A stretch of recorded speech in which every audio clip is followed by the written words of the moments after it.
you're doing, do it fast! Elizabeth has a limited amount of power that she can use for the player. Now, Elizabeth is the only one that can manipulate the tears and bring in those objects that you see, but you're the one that's going to be requesting them. So she's not going to go off on her own and bring these things in. So these are player driven. You decide when and where you want these in. But because she has limited power or energy, you don't want to just bring everything in that you see, because there might be something later that you'd like to bring in. So it's player driven, but Elizabeth's the only one in the world of BioShock Infinite that can actually manipulate those tears. Elizabeth? 3 cheers for us, eh?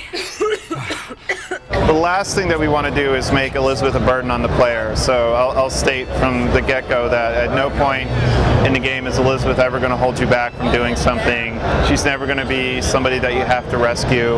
You know, she'll be your companion, and she'll be able to help you out in certain cases.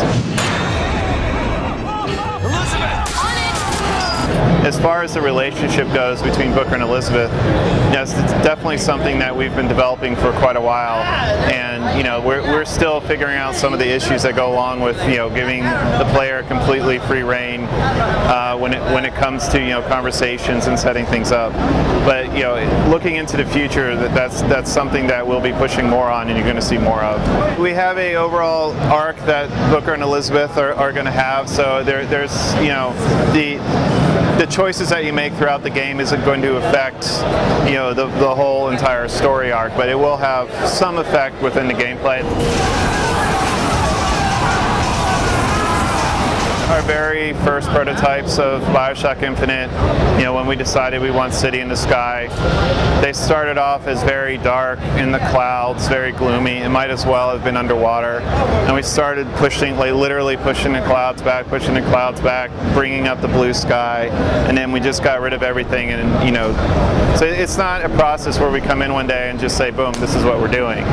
You come in, you make mistakes, you experiment a little bit, and then eventually you get to where we are now. We're not making a completely open world game. You know, it's not a GTA world where you can explore everywhere, but there is, you know, the exploration component, for lack of a better word, is going to be roughly the same as in BioShock 1, where there are places you can explore, narrative elements that will bring you back, and then, you know, open areas that you can explore.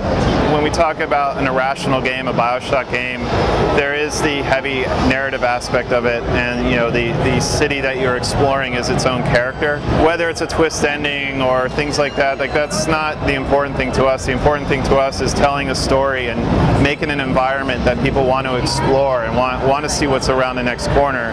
You know, turn the player into archaeologists, so they're looking through every nook and cranny and trying to figure out the story that the environment's trying to tell.